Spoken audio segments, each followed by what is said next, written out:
The sharp zzzt of electric clippers cut through the quiet of the school nurse's office like an angry hornet.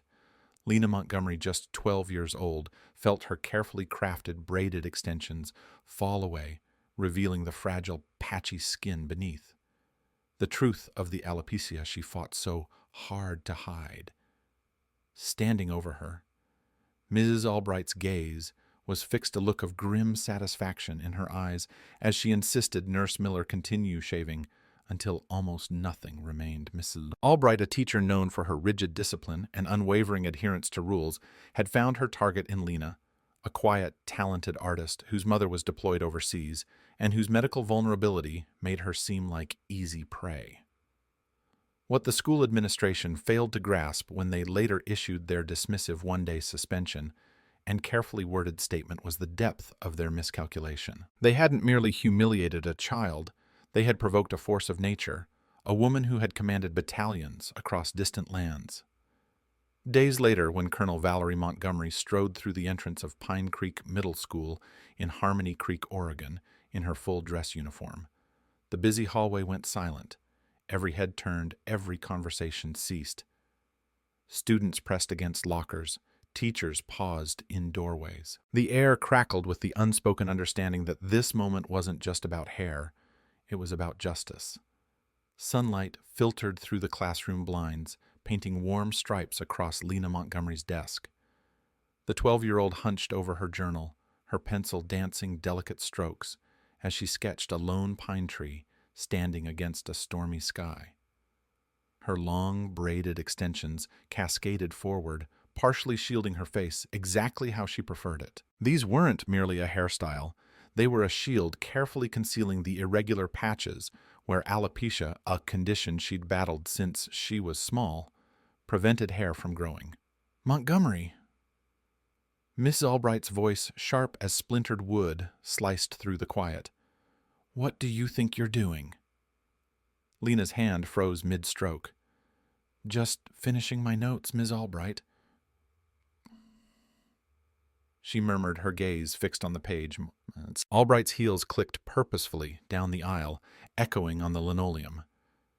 She stopped beside Lena's desk, looming arms tightly crossed over her chest.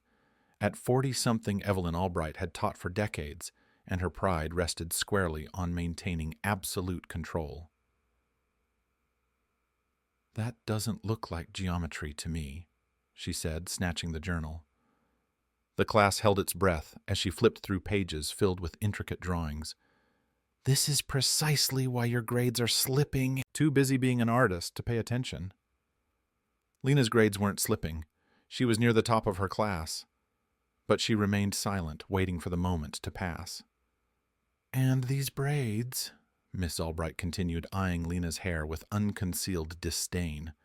"So elaborate, so showy. Don't you think it's a bit much for school, Lena?" A few students shifted uncomfortably. Chloe Davis, Lena's best friend since kindergarten. Across the room offered a look of helpless sympathy. The crackle of the morning announcement saved Lena from having to respond.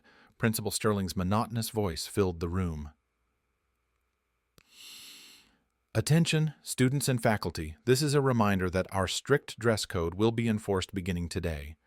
All students must adhere to the appearance standards outlined in the handbook. Thank you for your cooperation." Ms. Albright's thin lips curved into a smile that didn't reach her eyes. "Well, isn't that timely?" She tossed the journal back onto the desk. "Stand up, Miss Montgomery." Lena slowly rose, her heart hammering against her ribs. 24 pairs of eyes were fixed on her. "To the front, please," Ms. Albright instructed, pointing to the whiteboard. Lena walked forward, her steps heavy, eyes downcast. "Class, this is a prime example of a dress code violation," Miss Albright announced, circling Lena like a predator. "These braids are excessive and distracting. The handbook clearly states that hair must be neat and conservative." "Ms. Albright," Lena whispered, her voice barely audible, "I have a medical condition. Speak up, child." Ms. Albright cut her off. "If you have something to say, the whole class will hear it." Lena swallowed hard. "I have a medical condition," she said, slightly louder. My mom got permission from the school for my hair. Ms. Albright's expression hardened. A medical condition that necessitates fancy braids. That's a new one. She turned to the class. See how students will claim anything to skirt the rules. No one laughed. The silence was deafening. You will remove those extensions immediately or you will be sent home, Ms. Albright declared. Your choice. Lena's eyes filled with tears. Please, I can't. My mom. Your mother isn't here, Ms. Albright interrupted, her tone falsely sweet. And I highly doubt she'd approve of you. Lying to a teacher. She grabbed Lena by the arm, her fingers digging into the skin. Let's go. We will address this in the nurse's office. As Ms. Albright steered Lena toward the door, Chloe quickly slipped her phone from her pocket and pressed record, capturing the tight grip on Lena's arm and the fear on her friend's face. The hallway seemed to stretch endlessly as Ms. Albright marched Lena toward the nurse's office, her grasp unwavering. Students glancing out of classrooms stopped their eyes, following the unsettling procession. Nurse Miller, Ms. Albright announced, pushing open the nurse's office door. This student is in violation of the dress code. She claims a medical condition, but I have my doubts. Nurse Miller looked up from her computer, her brow furrowing at Lena's tear-streaked face. What seems to be the problem? Her hair, Ms. Albright stated flatly. It's against regulations. Oh, I have alopecia. Lena managed her voice, trembling. My mom filed paperwork. Please check. Nurse Miller moved toward a filing cabinet. Let me see. Don't bother, Ms. Albright interrupted dismissively. I already reviewed her file this morning. There's a general medical form, but nothing specifically exempting her from hair policy. This was a lie, but Lena was too overwhelmed to challenge it. But my mom talked to Principal Sterling, Lena insisted. Please call her. Please call my dad. Your mother is deployed overseas, isn't she? Ms. Albright's voice softened, a chilling contrast to her cold eyes. Look, I understand this is difficult, but rules are rules. We need to remove these extensions for cleanliness and equality. Nurse Miller hesitated. Shouldn't we contact a parent first? Her father, I have parental permission on file. Ms. Albright lied again, her voice ringing with false authority. This is a school policy matter. We are authorized to enforce the dress code. Still uncertain. Nurse Miller glanced between Ms. Albright and Lena. I suppose if there's permission. There is, Miss Albright assured her, stepping closer. Now do you have clippers? These extensions need to come out. Lena's blood ran cold. No, please, she begged. My hair. You don't understand. But Ms. Albright was already guiding her into the examination chair. Nurse Miller reluctantly retrieved a set of clippers from a cabinet, her face etched with doubt. This is for your own good, Lena, Ms. Albright said, flipping the switch. The mechanical buzz filled the small room. Everyone follows the same rules here. With a swift, decisive motion, Ms. Albright began removing Lena's braids, revealing the uneven, sparse patches of natural hair beneath. Tears streamed down Lena's face as clumps of her carefully constructed camouflage fell to the floor. See, that wasn't so bad, Ms. Albright said, her tone artificially cheerful, but she didn't stop. With the extensions gone, the clippers moved against Lena's scalp, taking what little natural hair remained. That's enough. Evelyn. Nurse Miller finally intervened, her voice sharp with distress. But the damage was done. Lena sat in the chair, nearly bald, staring at her reflection in a small mirror, a stranger looking back.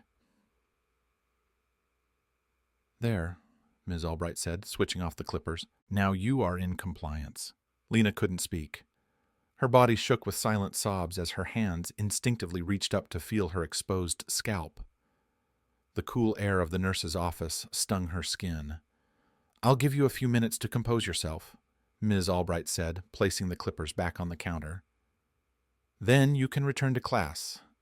She exited the office, leaving Lena alone with Nurse Miller. Oh, sweetie, I am so sorry, the nurse whispered, clearly shaken. I didn't realize she would. She stopped searching for words that wouldn't come. "Let me call your father." But Lena couldn't respond. She curled into herself, her world shattered. "I want my mom," she finally whispered. "I'll call your dad right away," Nurse Miller promised, reaching for the phone. "Just wait here." She stepped out, leaving Lena alone with her devastating reflection. Minutes later, the door creaked open. Chloe peeked in, her eyes widening at the sight of her friend. Without a word, she rushed to Lena's side, pulling off her hoodie and gently placing it over Lena's head. "I saw," Chloe whispered, her voice trembling with anger. "I recorded some of it. My sister Sierra. She's going to help us. That witch can't get away with this." Lena said nothing, pulling the hoodie tight around her face, staring blankly ahead. That evening, as Chloe's video clip began circulating online, the school issued a brief, sterile statement. "We are aware of a disciplinary misunderstanding that occurred today. The teacher involved has been placed on administrative leave for 1 day while we investigate. No mention of shaving. No mention of a medical condition. No mention of the sheer humiliation a 12-year-old girl had endured at the hands of someone meant to protect her." David Montgomery paced the living room floor, his cell phone pressed tight against his ear.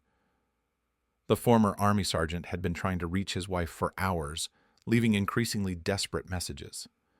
"Valerie, call me the second you get this," he said, his voice strained. "It's about Lena. Something happened at school. It's bad." He ended the call, running a hand over his face, exhaustion etched in every line. Colonel Valerie Montgomery was weeks into a classified operation overseas. Communication was severely restricted. David had no way of knowing when she'd receive his messages. Right now, he was on his own. Upstairs, Lena hadn't spoken since he'd picked her up. She'd simply handed him the hoodie Chloe gave her and walked silently to the car. Her exposed scalp was a shocking sight that had unleashed a flood of emotions. David struggled to contain fury, confusion, heartbreak, and a burning need to march back into that school and demand answers. But Lena needed him more. He'd driven home helping her inside when her legs seemed too weak. Now she sat motionless on her bed, staring at the wall, the hoodie pulled back over her head. Meanwhile, across town, Principal Sterling had called an emergency meeting in his office. Blinds drawn. Secretary instructed not to interrupt. "This is a catastrophe," Sterling muttered, loosening his tie. Approaching retirement, he'd hoped to coast through his final years without incident. "What in the ever-loving hell were you thinking, Evelyn?" Miss Albright sat stiffly defensive. "I was enforcing the dress code as instructed." The girl was being defiant. "The third person, Mr. Hayes," the district counsel cleared his throat. "Let's focus on containment. The video circulating doesn't show the actual event. We can frame this as a miscommunication." "Miscommunication?" Sterling's voice rose.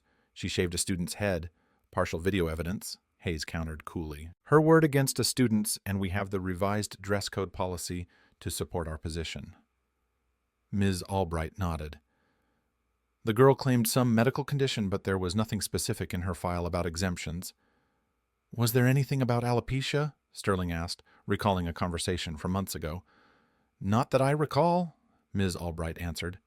Perhaps a fraction too quickly, Hayes tapped his pen. "Here's our approach. Acknowledge an incident occurred. State proper procedures weren't followed, hence the 1-day leave, not suspension. And it sounds better cite student privacy laws to avoid details. If parents push, suggest private mediation, keep it out of court, offer counseling for the student, maybe a classroom transfer." Sterling nodded slowly. "Fine. Draft. The statement, I want this contained by tomorrow morning," as the adults plotted containment. Lena sat in her darkening bedroom. Her sketchbook lay open, the pencil untouched. The characters she'd created, brave, colorful heroes overcoming impossible odds, seemed childish now, meaningless. She ran her hand over her scalp again, feeling the uneven roughness where the clippers had been harsh. The physical sensation was strange, but nothing compared to the hollow emptiness inside. She replayed the moment the first braid fell, the sudden exposure, the gleeful glint in Ms. Albright's eyes, the utter helplessness. David knocked softly. "Dinner's ready, sweetheart," he called. Lena didn't respond. She hadn't spoken. "Lena." He pushed the door open slightly. "You need to eat." She turned away, pulling the covers over her head. David sighed, his heart aching. "I'll leave it here," he said, placing a plate on her desk. "Try to have a few bites, okay?" When she didn't respond, he added, "I love you, Ari. We're going to fix this." How do you fix something like this? He wondered as he closed her door. Across town, Chloe sat at her sister Sierra's kitchen table, watching her upload the video. "Are you sure?" Chloe asked nervously. "Lena is so private. She might not want everyone." Sierra, a college student and budding activist, looked up. "Chloe, this isn't just about Lena. This is about every kid who gets targeted, especially kids of color, for their appearance. This is about who has power and how they use it." "But Lena, she'll thank you someday," Sierra said softly. "Sometimes the only way to fight injustice is to expose it." She hit the upload button. Done now, we wait. By morning, the short clip had tens of thousands of views. Comments flooded in: outrage, skepticism calls for justice. Chloe texted Lena repeatedly, getting no response. Mr. Harrison, the school's art teacher and Lena's favorite, heard about the incident during his morning prep. Known for his colorful bow ties and genuine care for students, he went immediately to Principal Sterling's office. "Is it true?" he demanded, skipping pleasantries. "Did Evelyn really shave Lena Montgomery's head?" Sterling's face was impassive. "Jason, you know I can't discuss personnel matters." "This isn't about personnel," Mr. Harrison pressed. "This is about a 12-year-old girl with a medical condition humiliated in our school. A school that's supposed to protect her." "We are handling it," Sterling said dismissively. "Handling it by putting Albright on 1 day of leave. That's not handling it." "Thomas, that's burying it." Mr. Harrison's voice rose. Sterling's expression hardened. "Be mindful, Jason.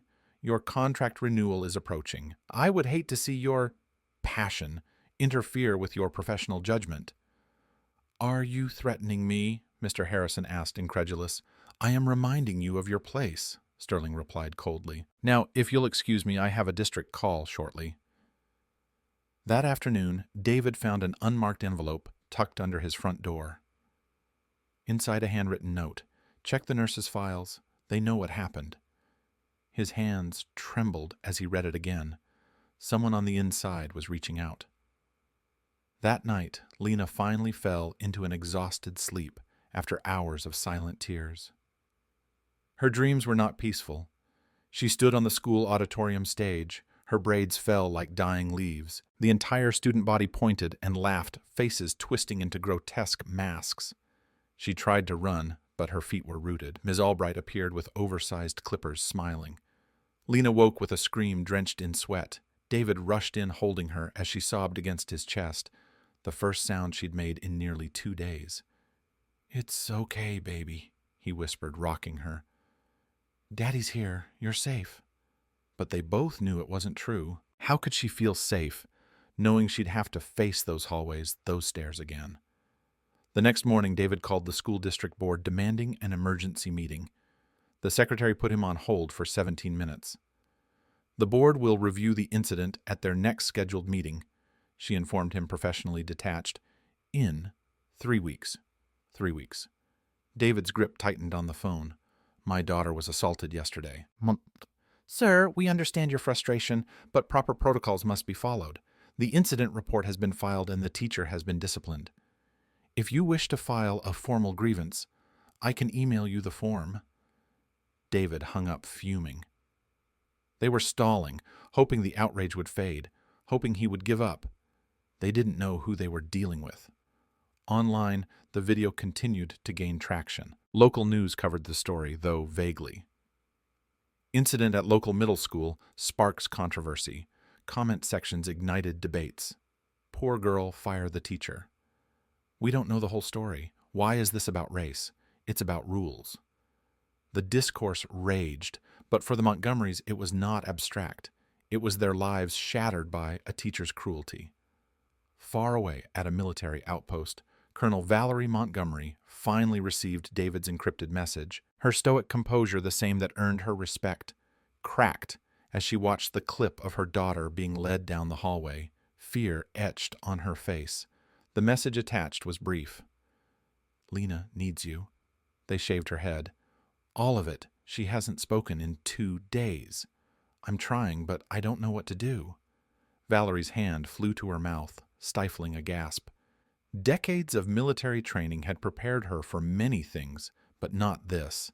Not an attack on her child, on her most vulnerable self. Within minutes, she was in her commanding officer's quarters, requesting emergency leave. Within hours, she was on a transport plane. Home, her face a mask of controlled fury, her mind a storm of questions and plans. Someone had touched her daughter. Someone had violated her child's dignity. Someone had abused their power to humiliate her, and that someone would pay. As the plane soared across continents, Valerie made a silent vow. This isn't over, not by a long shot. The afternoon sun cast long shadows across the parking lot of Pine Creek Middle School as Colonel Valerie Montgomery pulled into a visitor space. She hadn't been home long enough to change out of her uniform, nor did she want to. Hours of travel had left her exhausted, but adrenaline surged, keeping fatigue at bay. "Remember what we talked about?" David said from the passenger seat, his voice tight. "These people aren't worth your career." Valerie checked her reflection, adjusting her cap with military precision. Her eyes, usually warm, were now hard resolute. "I know exactly what I'm doing," she replied. Her voice measured calm in a way more frightening than anger. "This isn't about my career. This is about our daughter." She'd used the flight to plan strategy control. Emotional outbursts achieved nothing. The school hallway fell silent as she entered her boots, striking the tile floor with rhythmic purpose. Students parted. Conversations died. Teachers emerged curious about the hush, stepping back when they saw her. The uniform commanded respect. Her expression demanded answers. A young teacher started toward her, then retreated. A janitor, Mr. Peterson, nodded slightly as she passed, a silent gesture of solidarity. Valerie didn't break stride, moving with the focused bearing of someone with a clear objective. The teacher's lounge door was ajar. Inside, several faculty members were gathered, including a thin woman with graying blonde hair pulled into a severe bun. "Ms. Albright." Valerie pushed the door fully open. The conversation inside died instantly. Ms. Albright turned coffee cup halfway to her lips. Recognition flickered across her face, followed instantly by something Valerie recognized from years in combat fear. "Hello, Lieutenant Colonel Montgomery," Ms. Albright stammered, the cup trembling. I didn't realize you were back." "Clearly," Valerie replied, her voice arctic. She remained in the doorway, her presence filling the small room. "I understand you've met my daughter. Quite intimately, it seems." The other teachers exchanged uncomfortable glances. One by one they found excuses to leave, squeezing past Valerie with averted eyes until only Miss Albright remained. "I was simply enforcing school policy," Ms. Albright said, attempting to regain composure. "Perhaps, if you'd been more present in your daughter's life—" "Don't—" Valerie cut her off, the single word sharp and final. "Don't pretend this is about dress codes or my deployment. We both know better." The air between them crackled thick with unspoken history. "I don't know what you're implying," Miss Albright replied, but her voice had lost conviction. "Years ago," Valerie said quietly, "Fort Bliss." "Does that refresh your memory, Private Albright? Or did you think I wouldn't recognize you?" Ms. Albright's face drained of color. "You were in my training unit," Valerie continued. "Discharged after multiple infractions and failing basic qualifications. Remember, that was different," Ms. Albright whispered. "You singled me out. You had it in for me. Because you couldn't follow simple orders," Valerie replied. "And because you filed false reports about your black colleagues." "Sound familiar?" Ms. Albright set her cup down with shaking hands. "You can't prove anything. Not then. Not now. Valerie stepped closer, her voice dropping to a deadly whisper. I don't need to prove it. Evelyn, I lived it, and now so has my daughter. She leaned in. This isn't over. She turned to leave, then paused. One more thing. If you ever come near my daughter again, you will learn exactly why my unit called me the Hammer. As Valerie strode toward the principal's office, memories surfaced, Albright's resentment, her unfounded complaints, her parting threat to make them all pay. The realization that Albright was now wielding power over children instead of adults made Valerie's blood run cold. Principal Sterling's secretary tried to stop her. Do you have an appointment? Valerie didn't break stride. He'll see me. She opened Sterling's door without knocking. The principal looked up, irritation flashing before recognition set in. Mrs. Montgomery, he said quickly, standing. We weren't expecting. Colonel Montgomery? She corrected, remaining standing. And you should have been expecting me the moment your teacher assaulted my daughter. Sterling gestured to a chair. Please sit. I understand you're upset. I'm not upset, Mr. Sterling, Valerie said, placing a military folder on his desk. Label Incident Report, Montgomery L. Assault and battery. Educational negligence. Civil rights. Civil rights violation. I'm methodical. There's a difference. What is this? Sterling asked, not touching the folder. This, Valerie said coldly, is what handling a situation looks like. My team has already compiled witness statements, medical documentation of Lena's condition, and copies of all the permission forms we filed with your office last year. Sterling's confident demeanor faltered. Now, let's not get ahead of ourselves, Mill. Albright has been disciplined. A one-day leave is not discipline, Valerie interrupted. It's a vacation. She tapped the folder. Inside, you will also find evidence that Ms. Albright has a history of racially motivated incidents. This is not her first time targeting a student of color, though it may be her most brazen. Sterling's face darkened. These are serious allegations. They are documented facts, Valerie corrected, and they will be submitted to the district board, the state education department, and if necessary, the media. You're threatening the reputation of this entire school over one incident? Sterling asked, incredulous. You threatened my daughter's dignity, her mental health, and her right to an education free from discrimination. Valerie replied evenly. I'd say we're still not quite even. Later that afternoon, Albright sat in a small office at a local news station, adjusting her collar nervously as a producer clipped a microphone to her blouse. We're live in 3 minutes, the producer said. Just tell your side like we discussed. Miss Albright nodded, practicing her most sympathetic expression in the monitor. When the red light came on, she transformed, presenting a mask of wounded professionalism. Thank you for having me, she said to the anchor, her voice trembling slightly for effect. It's vital that people hear the truth. And what is the truth, Miss Albright? The anchor asked. I was simply doing my job, she replied. The school implemented a strict dress code, and we are expected to enforce it. This student had been warned multiple times about her hair. The student's family claims she has a medical condition, the anchor noted. There was nothing in her file about hair exemptions, Ms. Albright countered. And frankly, I think this is being blown out of proportion because her mother is in the military. She's trying to play the hero, threatening the school, but where was she when her daughter needed guidance on following simple rules? The anchor's eyebrows rose at the personal attack, but Miss Albright continued. I have dedicated my life to teaching decades in the classroom, and now my reputation is being destroyed because one parent thinks the rules don't apply to her child. Across town, David Montgomery waited until nightfall to return to the school. The anonymous note about the nurse's files consumed him. Who sent it, and what would he find?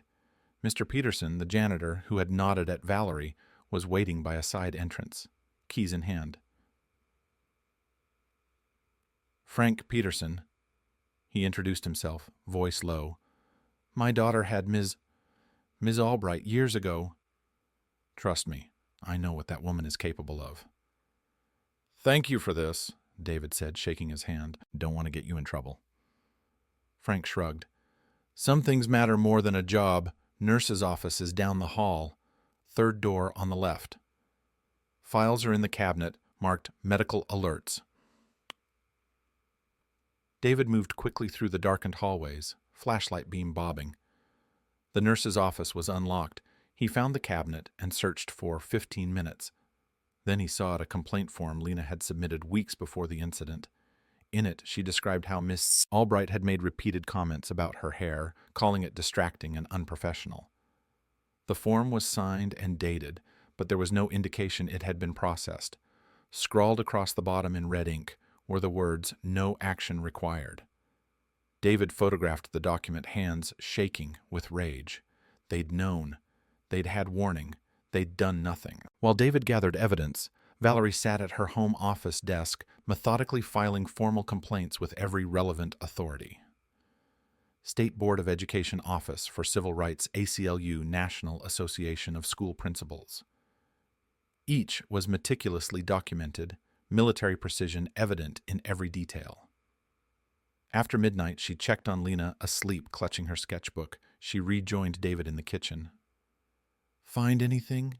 she asked as he showed her the photos. "They knew, Val," David said, his voice thick with contained rage. "Our baby tried to tell them, and they ignored her."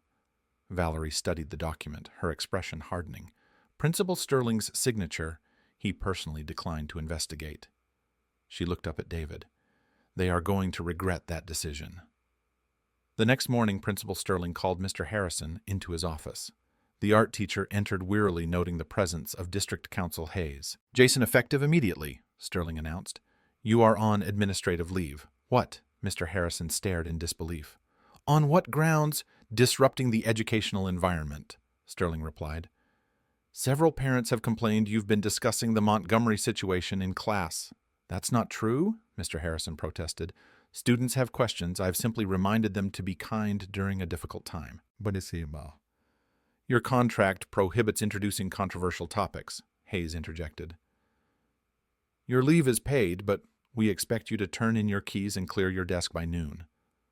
Mr. Harrison rose slowly, anger radiating from him. "You know what happened to that child was wrong.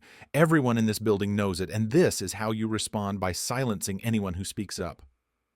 "That will be all, Mr. Harrison," Sterling said dismissively, as news of Mr. Harrison's forced leave spread. Valerie prepared for her most public move. Dressed in her uniform, medals gleaming, she sat across from a national morning news anchor. "Colonel Montgomery," the anchor began, "can you tell us what happened to your daughter?" Valerie looked directly into the camera, her voice steady. "My daughter, Lena, has a medical condition, alopecia causing hair loss. She wears extensions for protection and privacy. Weeks ago, a teacher at her school forcibly shaved her head, claiming a dress code violation. The school states this was a miscommunication." The anchor noted. "There was no miscommunication," Valerie replied firmly. "There was deliberate cruelty and an institutional cover-up. We filed all proper medical exemption forms. My daughter filed a complaint about this teacher weeks prior. The school ignored every warning sign." "What do you hope will result from sharing your story?" Valerie leaned slightly forward, her gaze unwavering. "Accountability, justice for my daughter, and change so no child ever experiences this kind of violation again." She paused. "I've served this country for decades, protecting values like dignity and equality. If the system won't protect my daughter, I will dismantle it myself and rebuild it better." The interview ended, but Valerie's words echoed across social media, igniting a firestorm. By nightfall, the interview had millions of views. Her final statement became a rallying cry. The family's phone rang constantly, news outlets, parents sharing similar stories, civil rights groups offering support. David fielded calls while Valerie focused on strategy. But most importantly, they focused on Lena. Lena remained withdrawn, speaking little. Her vibrant sketches turned dark, chaotic. Still, she clung to her art supplies. By morning, a small group of protesters gathered outside Pine Creek Middle School, numbers growing hourly.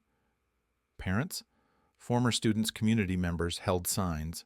Chloe was there with her mother and Sierra. Asked for interviews. Chloe declined. I'm just here for my friend. Sierra was more vocal. This isn't isolated. Ms. Albright has targeted students of color for years. Ask any alumni. Her words sparked a flood of social media posts from former students. She made me wash my face because my makeup was too ethnic. She said my natural hair was unprofessional. She called me Amy all year because my name was too difficult. The stories mounted a damning pattern, no longer dismissible as misunderstanding. Inside tension filled the hallways. Students whispered. Teachers struggled, aware any word could be scrutinized. Weeks into the ordeal, Valerie received an unexpected email from Sam Jenkins, the school's IT technician. Mrs. Montgomery, it read. I've been following what happened. There's something you should know. The full security video from the nurse's office exists. Principal Sterling ordered me to delete it, but I might be able to recover it from backup. If interested, we can meet off campus. Valerie forwarded it to their lawyer before responding. This could be the evidence they needed, but Sam never showed up. Days passed. Valerie considered filing a missing person report, then her phone chimed. Unknown number, text message. Tell your hacker to stop digging or we'll bury him. A chill ran down her spine. She forwarded the message to military cybercrime contacts, then called David. They're threatening Sam, she said. The administration wouldn't go that far. David replied, uncertainty in his voice. Maybe not Sterling, Valerie agreed. But someone's pulling strings. This is bigger than one teacher or one principal. While Valerie worked to find Sam and the truth, Lena continued her silent recovery. She hadn't returned to school, couldn't face it, but she began painting again. Early canvases were dark, abstract swirls of black and gray with jagged red lines. But days later she started a new one, a barren tree. Reaching across the canvas, most leaves fallen, scattered around the trunk.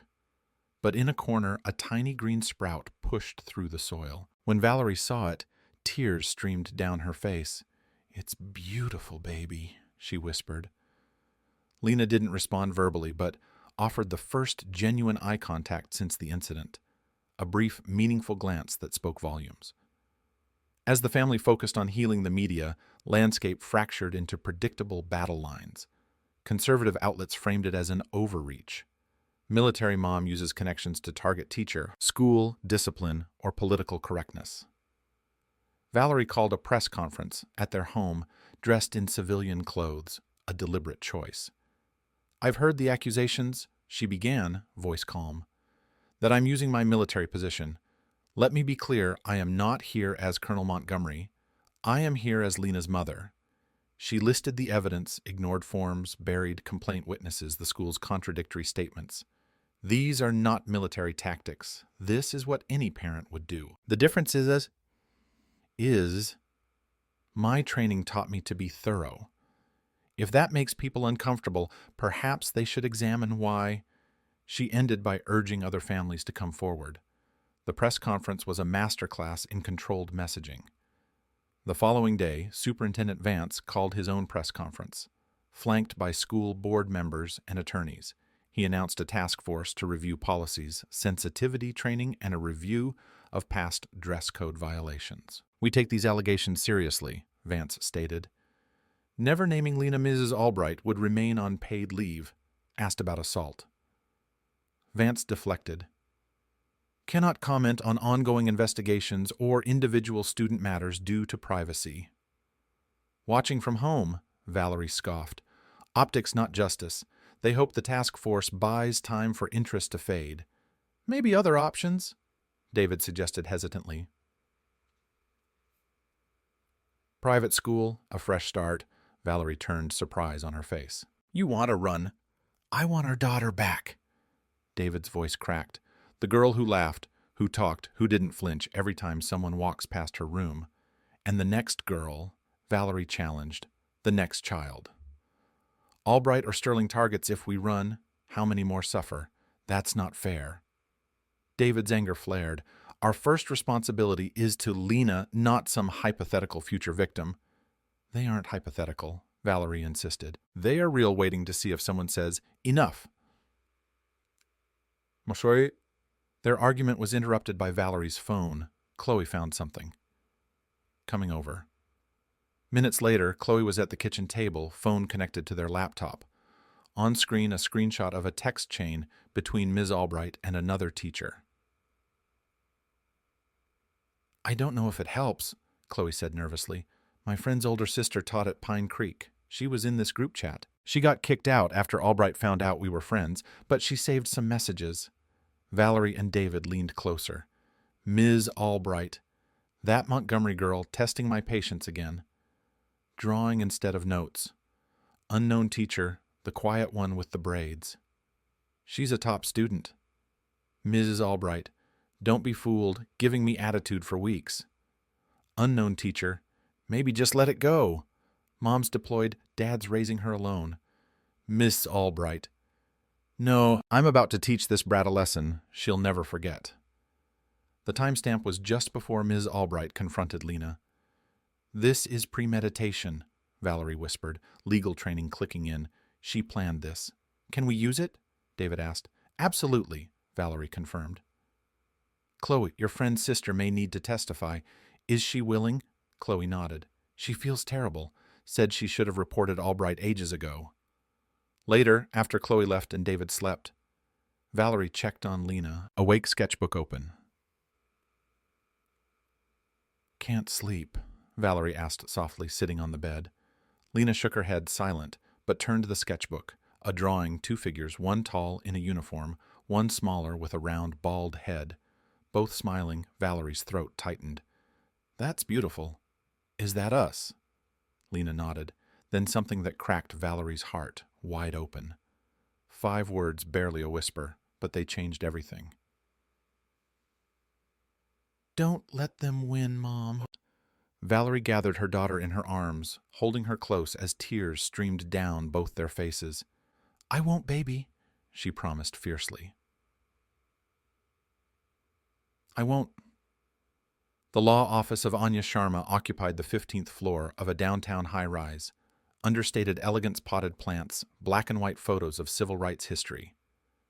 Valerie sat beside David on a sleek sofa, military posture unwavering even in civilian clothes. Across from them, Anya reviewed documents, medical records, policies, witness statements, the damning text screenshots. Anya, a respected civil rights attorney, had dedicated her career to fighting institutional injustice. You've done impressive work gathering evidence, she said, looking up. Most clients bring anger. You've brought a case. Military training, Valerie replied simply. Document everything. Anya nodded, leaning forward. I want to be clear. School districts have deep pockets and deeper connections. They'll bury this in procedure. Are you ready for a long fight? We're prepared for whatever it takes, David answered firmly. Good, Anya said, gathering papers. Because I'm not just filing a complaint. I'm filing a multi-million-dollar lawsuit naming the district principal Sterling and Miss Albright. Personally, claims will include assault negligence, emotional distress, civil rights violations. She paused. This will get ugly. They'll attack your character, your parenting, even your service. Valerie's expression didn't change. They can try. The next morning, as Anya's team prepared paperwork, Ms. Albright received an unexpected visitor. A man in an expensive suit, silver-haired, practiced smile. Ms. Albright, I'm Attorney Callahan. I'd like to discuss your options. Albright eyed him suspiciously. I can't afford a private attorney. You won't need to, Callahan replied smoothly. My services have been arranged by a concerned party to ensure you receive the best defense. What concerned party? Albright asked. Confused Callahan smiled. Let's just say there are people who recognize this has broader implications than one teacher and student. People who understand that traditional values and educational authority are at stake. Albright relaxed slightly. So, they believe me that I was just doing my job.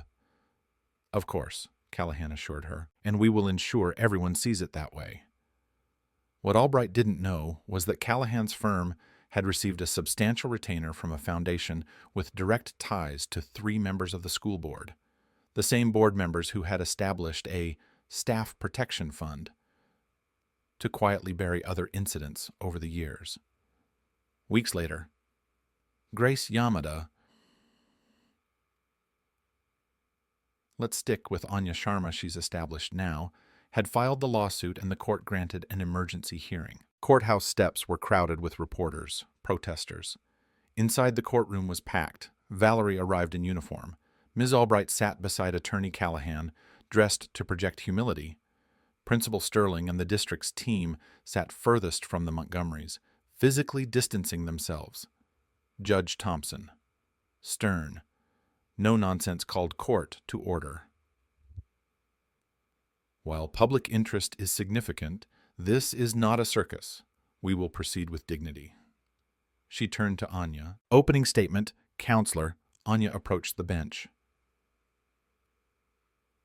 Your Honor, this case is about abuse of power in its most naked form. A teacher tasked with protecting children physically assaulted a 12-year-old girl. She forcibly shaved Lena Montgomery's head, knowing Lena had a medical condition, alopecia, that made her hair a matter of physical and emotional health. Choi, Anya outlined the school's failures, ignoring documentation, dismissing complaints covering evidence, retaliating against staff who spoke out. The defense's turn, Sterling's attorney tried to distance his client. While an unfortunate incident occurred, Principal Sterling had no direct involvement. He runs a school of hundreds. He must trust staff. When he learned he suspended Miss Albright, still using the false suspension language, Attorney Callahan followed for Ms. Albright. My client was simply enforcing policy. She had no knowledge of a medical exemption. That information was never properly communicated. This is a misunderstanding, not malice. Anya's expression was neutral, eyes gleaming. She'd anticipated these arguments. First witness, Nurse Miller.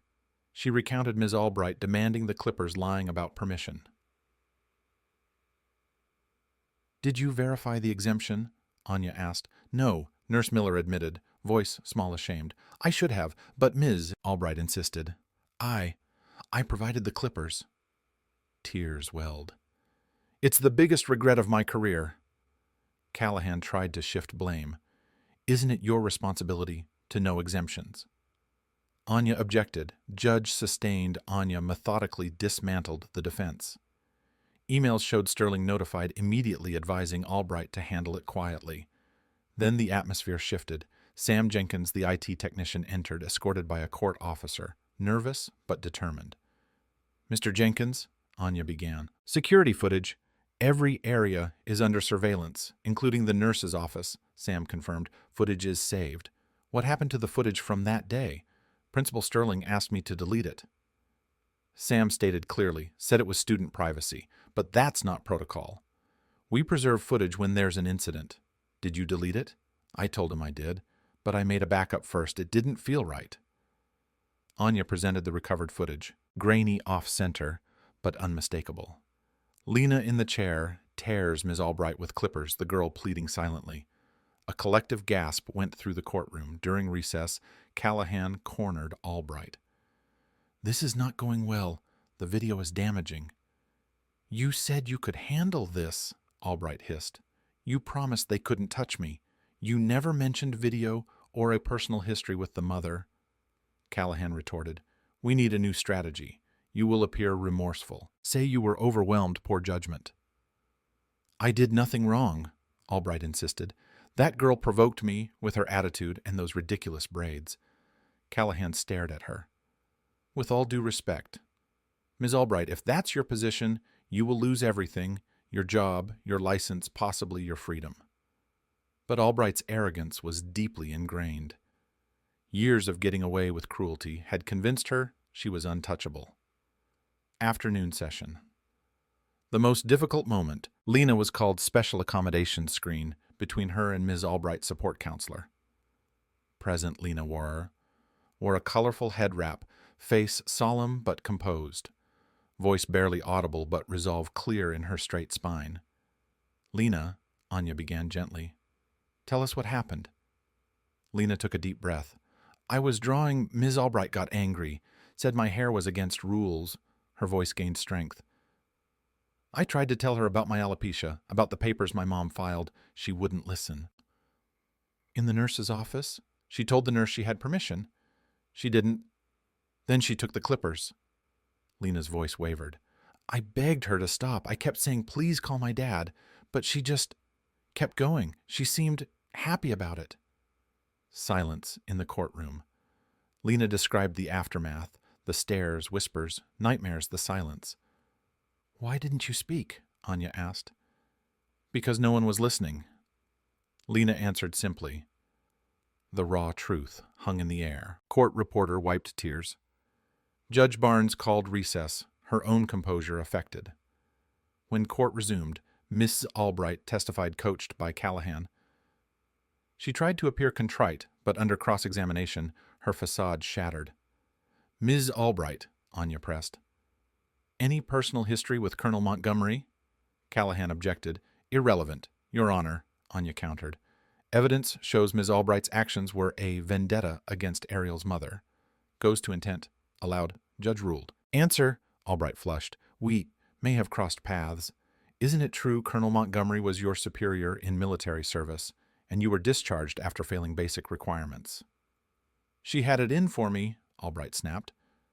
Composure gone, just like all of them. These entitled parents and students who think they can weaponize identity for special treatment. Rules apply to everyone. Silence. Callahan closed his eyes. Anya let the moment linger. "Miss Albright, did you target Lena Montgomery because of who her mother is?" Albright's silence was answer enough. Day's final surprise. Anya called General Marcus Thorne, Valerie's former commanding officer, veteran military ethics instructor. "General Thorne," Anya began. "Did you observe Ms. Albright during her training?" "I did. She was in Colonel Montgomery's unit years ago. Assessment of her performance. Below standard. More concerning was her attitude toward colleagues, particularly those of color. Filed multiple complaints alleging discrimination, all unsubstantiated. Comments about Colonel Montgomery." "Yes. After discharge, she told several unit members that people like Daniels would get what's coming to them. Eventually. The impact was immediate. It transformed the narrative, not an incident, but calculated revenge, abusing power over a child to target the mother." Jury expressions shifted. Some couldn't look at Albright. That evening, someone leaked Albright's deposition comment to media. "They should be grateful I didn't shave the whole school." Public backlash was swift, fierce. Calls for her banning flooded the district. Principal Sterling, seeing the end, explored a separate settlement to save his career. Ben Carter, a journalist specializing in education, had been digging. Something was off. Why would a firm like Callahan's defend a teacher? Why protect her? Weeks into his investigation, an anonymous email encrypted files sender. Concerned citizen, inside financial records showing a professional legal support fund created by 3 board members: Mr. Davis, Ms. Chen, Mr. Rossi. Fund paid defense for 8 staff over a decade, all involving allegations against minority students, all quietly settled with NDAs. Albright's fees were the latest. Carter's expose hit the front page. School Board Secrets, the hidden fund protecting problem teachers. Detail how the board shielded employees, used taxpayer money to silence victims. Bury evidence. Story went national. Other journalists found similar setups. One girl's trauma revealed a pattern of institutional protection for abusers. Pressure mounted. Other victims came forward. Brianna Foster, Albright cut her braid. Years ago, Emma Sanchez, disabled student, denied accommodations. The mounting evidence solidified public perception. Ms. Albright was not a strict teacher's mistake. She was a serial abuser. Throughout, Lena remained reluctant to return to Pine Creek. Memories haunted her. But one afternoon she asked to visit Mr. Harrison's classroom.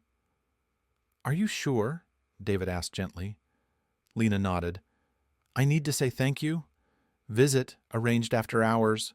Walking familiar corridors, Lena's grip on Valerie's hand tightened, but she kept moving. Mr. Harrison was waiting in his original art room, temporarily reclaimed Lena. He greeted warmly. "Something to show you." He led her to a wall transformed student art, replaced by prints of Lena's paintings. From the Stripped exhibition. A perfect grid center. Art speaks when words fail. "Listen." Lena stared, emotions washing over her. Then for the first time since that day, she smiled, a genuine smile reaching her eyes, momentarily erasing the shadows. Not full healing, but a spark of the old Lena.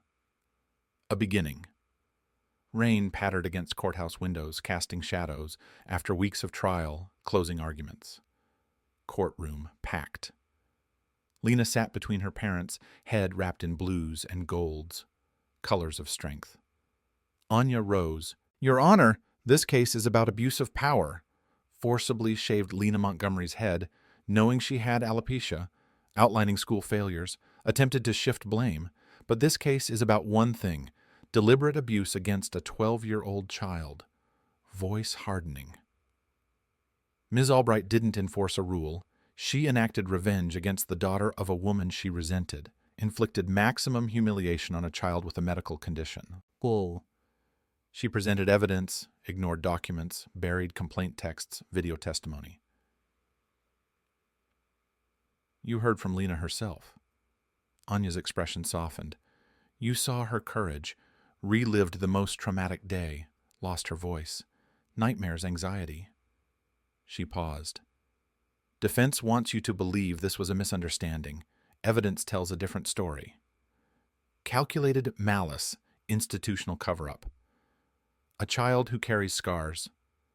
Anya held up a print of Lena's painting, Bald Girl Amid Burning Desks. Lena titled this, "What Remains," what was taken, but also what could not be taken. Her dignity, creativity voice, give her something else, justice. She placed the print down. Consider one question in a society claiming to protect its vulnerable. What message does your verdict send to every child trusting adults in school? Anya returned to her seat, Valerie squeezing her hand. Attorney Callahan rose, expensive suit contrasting Albright's disheveled appearance. "Ladies and gentlemen, this is about trust. Trust in educators to maintain order." Was Ms. Albright's approach perfect? No, she was heavy-handed, but consider the environment. Underfunded, overcrowded authority, challenged. He reiterated the defense mistake, no knowledge of exemption. District attorney followed, regretting miscommunication. Judge Thompson charged the jury, tension palpable as they exited. Montgomery's held hands. Valerie, David, Lena. "What happens now?" Lena whispered. "We wait," David replied, "and whatever happens, we face it together." Hours passed. The bailiff entered. "The jury has reached a verdict." The jury filed in, faces solemn. "Has the jury reached a verdict?" Judge Thompson asked the foreperson. "We have. Document delivered. Judge reviewed, handed back. In the matter of Montgomery versus Pine Creek School District, Evelyn Albright and Thomas Sterling, count of assault and battery. How do you find?" Foreperson stood. "We find the defendant Evelyn Albright liable." Valerie's grip tightened on Lena. Count of negligence against defendants. Pine Creek School District and Thomas Sterling. How do you find? We find both defendants liable. Count of intentional infliction of emotional distress against all defendants. How do you find? We find all defendants liable. Count of civil rights violations against all defendants. How do you find? We find all defendants liable. Whispers swept the room. Valerie remained stoic. David's eyes glistened. Lena breathed a barely audible sigh of relief. Has the jury determined damages? We have. Foreperson confirmed. We award compensatory damages. $2 million for medical expenses. Future therapy educational accommodations. Pause. We further award punitive damages. $5 million against the district. $1 million against Principal Sterling personally, and $2 million against Ms. Albright personally. Total $10 million. An audible gasp. One of the largest awards in a state school misconduct case.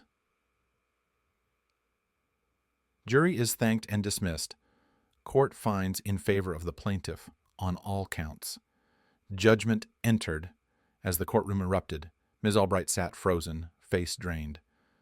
Sterling stared blankly, district attorneys on phones. A man approached the Montgomery table, Detective Sullivan's Special Victims Unit. Ms. Albright, I need you to come with me. Albright looked up. What, why? We're reopening 2 previous complaints against you, Sullivan explained.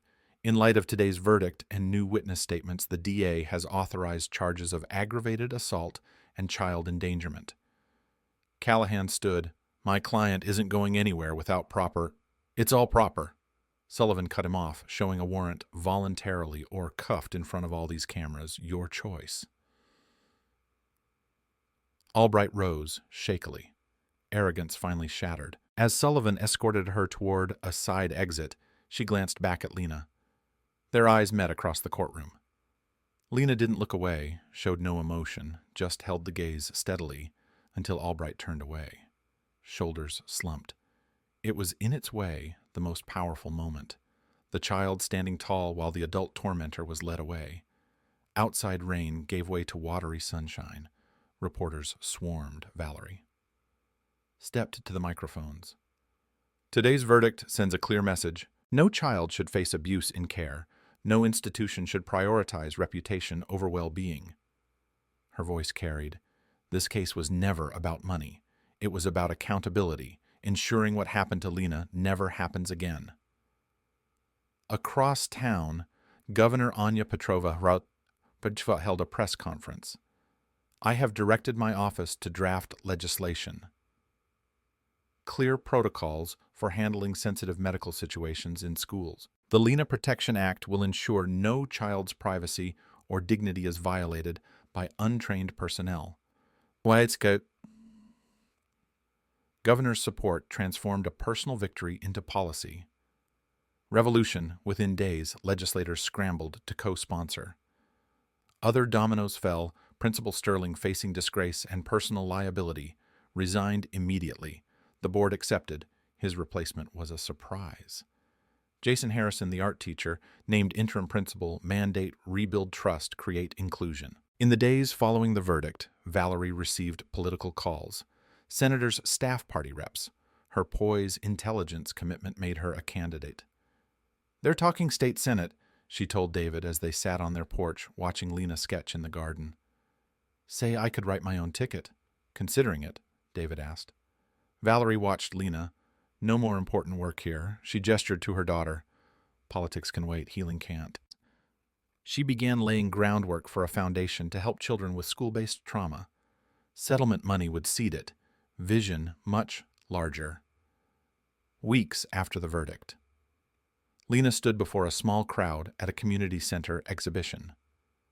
Voice quiet but steady into the microphone. I've been asked if I forgive Ms. Albright, she said. The truth is I forgive her, but I won't forget. Simplicity, maturity moved many to tears. This child, enduring so much, refused to let bitterness define her, but refused to erase the harm. That evening, the Montgomerys stood on the courthouse steps, building closed, steps empty. But for them, Lena between her parents looking up at the imposing facade, Valerie leaned down. You were always stronger than any of us, baby. Lena reached for their hands, drawing strength while standing firm. On her own feet, journey wasn't over, more healing growth, but in this moment united, faced the worst, emerged stronger. Justice served, not perfect, couldn't erase, but enough to begin making things right. Enough to ensure Lena's suffering prevented others. Enough to transform tragedy into systemic change. Walking away, Lena looked back then forward, past acknowledged. Future awaited.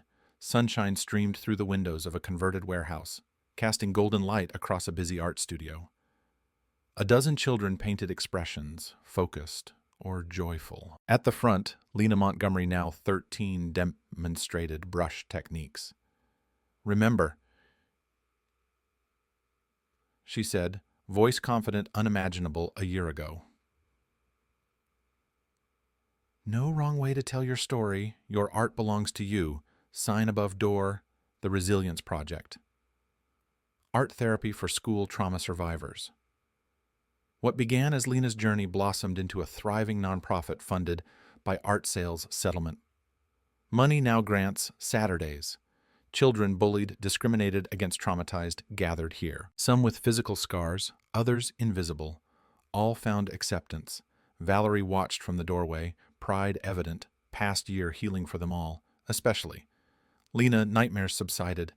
Silence gave way to words, then laughter. Wounded child still there, but alongside a young advocate emerged. "Mrs. Montgomery," a volunteer approached. "Chloe's podcast just went live." Valerie put earbuds in Chloe. Davis's voice, confident, passionate. "Welcome to Unbraided Podcast about real experiences of kids of color in schools. Your host, Chloe Davis. And today, my first guest and best friend, Lena Montgomery. Thoughtful conversation about resilience, expression, truth. Chloe found her voice as advocate after witnessing Lena's ordeal. Podcast platform for unheard voices. Listening. Valerie marveled at their maturity. Trauma, while undesirable, sometimes forged unexpected strength. Across town, Pine Creek, a middle school, transformed. Principal Jason Harrison's leadership shifted culture dramatically. Oppressive dress code replaced by reasonable, inclusive guidelines, developed with input. Training included cultural sensitivity, medical accommodations, art room expanded, renamed expression space. Walls celebrating individuality. Harrison stood before the new school board presenting first-year results. Attendance up, discipline down, parent satisfaction increased. "Lessons painful, necessary," he concluded, adjusting his bow tie. Building a school where every student feels seen, heard, valued. Differences celebrated. Education isn't just tests, but growth. Board members nodded approval. 2 parents from the advocacy group sat among them. Systemic change slowly becoming reality. At Veterans Affairs Office downtown, David Montgomery led support group for military parents navigating school issues, drawing from experience program, addressing challenges, relocation deployment, children's emotional needs. "System isn't designed for us," he told group, "but we can change it. Our children deserve advocates who understand. Group vital resource legal advice to emotional support. David found gift for connecting. Downtown courtroom. Ms. Albright's criminal case concluded, evidence from civil trial testimony from others, guilty plea to reduced charges, sentence suspended, mandatory therapy community service, permanently banned from education. As Albright began sentence, state. Legislature voted on final version of Lena Protection Act, comprehensive medical protocols, oversight, whistleblower protections. Bill passed. Valerie received call from White House President. Wanted to recognize advocacy, Medal of Honor ceremony. Rose Garden. Valerie in uniform. David Lena beaming. "Colonel Montgomery exemplifies the best of American courage," President said. "Faced injustice, didn't just seek redress, created a movement protecting countless children. Valerie's acceptance, brief, powerful. Honor belongs not to me, but my daughter Lena, whose courage inspired a nation. To every child unsafe in a place of supposed protection, we see you here, you will keep fighting. Back home, life resumed its new normal, found their rhythm. Valerie balanced military foundation. David expanded veteran network Lena School art advocacy, gradually. Reclaiming joy. One morning, Smithsonian American History Museum contacted them. Exhibit Voices of Resistance, documenting grassroots movements. Would Lena donate sketchbook? Careful consideration, she agreed, part of history now. Opening day. Lena stood before display case. Sketchbook open to final page. You tried to erase me, but I redrew myself. Visitors read words many moved. None recognized slender girl with colorful head wrap, standing among them, witnessing her journey's impact. Weeks later, quiet Sunday morning. Lena woke to bird sunshine, slept through night, no dreams of falling hair. Mocking laughter, stretched hand on scalp, still mostly bald. By choice, after wigs wraps found comfort, being as she was, head no longer shame trauma, canvas for self-expression.